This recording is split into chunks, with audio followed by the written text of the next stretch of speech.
हर रोज मेरी एक मीटिंग कोई ना कोई जगह के लोग खरीदते थे। ऐसे 100 मीटिंगें मैंने 12-12 हज़ार में बेची तो 12 लाख रुपया इकट्ठा हो गया। और फिर मैंने कहा कि यार आखिरी वक्त पर एक एक दिन में 3-3 मीटिंग मेरी बिकती थी। तो मैं बोला भाई 3 मीटिंग बिकती हैं तो आप मुझे 36,000 रुपया देते।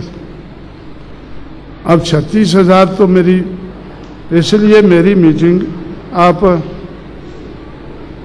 52 साल मेरी उम्र हो गई है, वेट के हिसाब से नहीं, अभी मेरी उम्र के हिसाब से खरीदो। तो पहली मीटिंग मेरी जलगांव डिस्ट्रिक्ट में 52,000 में बिकी।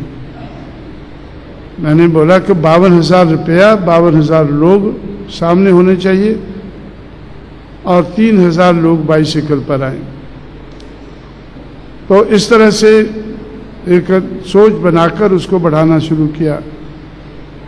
और मैंने उनसे कहा कि भाई एक तो इलेक्शन नज़दीक आ रहा है और तुम लोग धीमी गति से चल रहे हो, तो अगर 12-12 हज़ार में मेरी मीटिंग करोगे तो कई साल लग जाएंगे, इलेक्शन तो निकल जाएगा। तो 89 का इलेक्शन आया। 89 के इलेक्शन में हमारी और कांग्रेस की टक्कर थी और कांग्रेस को हम,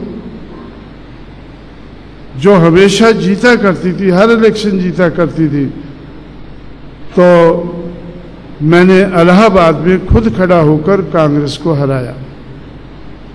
खुद तो नहीं जीता लेकिन कांग्रेस पार्टी को हराया। उस वक्त तक कांग्रेस पार्टी का प्रोपेगेंडा था कि शेड्यूल कास्ट के लोगों को कांग्रेस पार्टी नहीं छोड़नी चाहिए क्योंकि कांग्रेस ने शेड्यूल कास्ट के लिए बहुत कुछ किया है।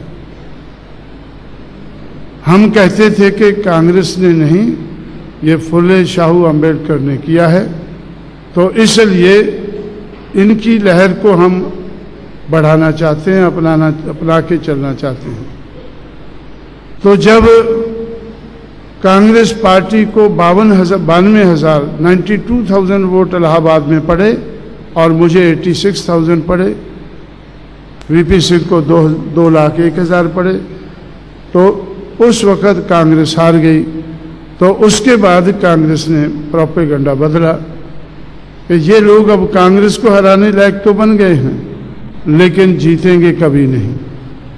ये अम्बेडकर को मानने वाले हैं। अम्बेडकर खुद कभी पार्लियामेंट में नहीं पहुंच सका, खुद कभी लोकसभा में नहीं पहुंच सका, तो इसलिए, और इनके लोग, अम्बेडकर के लोग छोड़कर तो आज कांग्रेस के चरणों में हैं। आज तो बापू के पास पहुंच गए हैं, बाबा वाले। तो इसलिए ये लोग कामयाब नहीं होंगे। लेकिन उस वक्त तक मैंने 42 लाख रुपया मेरे पास इकट्ठा हो गया था। 89 का चुनाव मैंने 42 लाख रुपए से दिमाग और हुनर लगाकर हमने 2 MP जिताए और 15 MLA और 6% से ज़्यादा वोट लेकर पार्टी को मान्यता प्राप्त की। तो इस तरह से उसके बाद आज तक कांग्रेस ने हमारे खिलाफ कुछ नहीं कह सकी है। पहले वो कहती थी कि ये कांग्रेस आखिर जीती तो कांग्रेस ही है। उसके बाद जब कांग्रेस को हराने लायक हम बन गए तो फिर उन्होंने कहा कि ये, वो भी 89 तक, कि इनका खाता नहीं खुलेगा। हमने 2 MP जिताकर पार्लियामेंट में खाता खोला और 15 MLA जिताकर असेंबली में खाता खोला। तो उसके बाद हम आगे बढ़ते गए। तो इस तरह से गैर राजनीतिक जड़ों को मजबूत करके हमने राजनीति में हम आगे बढ़े। और जब राजनीति में आगे बढ़े तो आज मैं 4-5 सूबों में सरकारें क्यों बनाना चाहता हूं? क्योंकि अगर हमें महाराष्ट्र की लहर का मुकाबला करना है तो हमें कई सूबों में सरकारें बनाना ज़रूरी है, क्योंकि महाराष्ट्र में पैसा बहुत खर्च होने लगा है। हर पार्टी बाबा बाबा करने वालों को खरीदती है। अब मैं सोच रहा हूं कि हमें भी इनको खरीदना होगा, हमें भी इनको खरीदना होगा, तो हमें भी पैसा बनाना होगा। अब पैसा बनाने के लिए हमें लगा कि उत्तर प्रदेश में सरकार बनी। जब उत्तर प्रदेश में सरकार बनी, मैंने बताया कि 5 यूनिवर्सिटी बनाई, हर यूनिवर्सिटी के लिए 200 एकड़ से ज़्यादा जगह एक्वायर की, तो पैसा लगा। 11,524 गांव अम्बेडकरी गांव बनाए, 9,500 करोड़ रुपया स्टेट गवर्नमेंट का और 9,500 करोड़ रुपया सेंट्रल गवर्नमेंट का, 19,000 करोड़ रुपया लगाकर हमने 11,524 गांव अम्बेडकरी गांव बनाए। आप लोगों ने इधर कोई ना कोई सुना होगा, बनाते होंगे कि क्या बनाया भाई, अम्बेडकर भवन बनाया।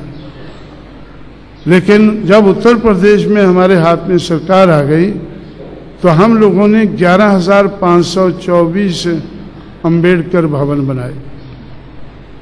11,524, क्योंकि अम्बेडकरी गांव का जो प्रोविजन है वो 11 पॉइंट प्रोग्राम है। उसमें एक पॉइंट भी है कम्युनिटी सेंटर का, तो कम्युनिटी सेंटर का नाम हमने अम्बेडकर भवन रखा। तो इसलिए एक एकड़ में एक अम्बेडकर भवन बनाया। पैसा तो लगा, लेकिन पैसा आया कहाँ से? सरकार का पैसा लगा। हम लोगों ने अम्बेडकर मेला, परियार मेला, शाहू मेला, कुल्ले मेला, ये मेले जो सरकार लगाती है, पहले उत्तर प्रदेश की सरकार अपने हिसाब से मेले लगाती थी, जो भी सरकार आती थी, सबसे 50 करोड़ रुपया उत्तर प्रदेश की सरकार कुंभ के मेले पे लगाती थी। कुंभ का मेला कभी हरिद्वार में, कभी इलाहाबाद में। हमने कुंभ को ख़त्म किया, हमने ये मेले शुरू कर दिए, अम्बेडकर मेला, फुले मेला, शाहू मेला, परियार मेला।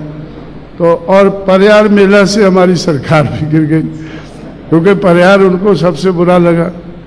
तो इसलिए हमने सोचा कि तो अगर तुम्हें सबसे बुरा लगता, हमें सबसे अच्छा लगता है, तो इसलिए तो उसमें कोई बात नहीं, हम अपने बलबूते पे सरकार बनाएंगे। तो उधारी सरकार तो ज़्यादा कुछ कर नहीं सकते, फिर भी काफ़ी कुछ किया हमने। और जो 26,000 करोड़ रुपया हमारे पास बजट था, उसमें से 17,000 करोड़ रुपया हमने तो ये सब काम करने में खर्च किया। इसलिए साथियों, तो हमने अपना एजेंडा जो बनाया, तो उसमें पहले लोगों से मैंने तैयार किया, थोड़ा थोड़ा चंदा इकट्ठा करके 12,000 में एक मीटिंग खरीदी, 52,000 में, 1 लाख में, ऐसा करके जल्दी जल्दी हमने 42 लाख रुपया इकट्ठा करके 89 में 2 MP और 15 MLA बनाए। तो मैं क्यों कहता हूं कि आप लोगों का एजेंडा देखकर मुझे लगता है कि आप इस लहर को, हो शख्स नहीं, लहर को काउंटर कर नहीं सकते हैं। काउंटर करने के लिए तो आपको शरद पवार का मुकाबला करना होगा। शरद पवार के बाद बहुत पैसा है, तो ये अम्बेडकरी लोगों पे खर्च करता है। फिर माई के पास भी पैसा है, माई के पास भी पैसा है, वो भी लगाती है आप लोगों के ऊपर। और अब गुरु वालों के पास भी है, गुरु गोलवालकर के चेलों के पास भी पैसा बहुत है। तो इसलिए तो पैसे वालों का मुकाबला आपको ऐसा लगता है कि पैसे वाला ही कर सकता है। अगर आपके ऊपर पैसा लगाना है तो हमें सरकारें बनाना बहुत ज़रूरी है, क्योंकि हम अपने पैसे से आपको खरीदना बड़ा मुश्किल है। तो सरकार के पैसे से ही ये हो शक्ति नहीं लहर का मुकाबला करना होगा।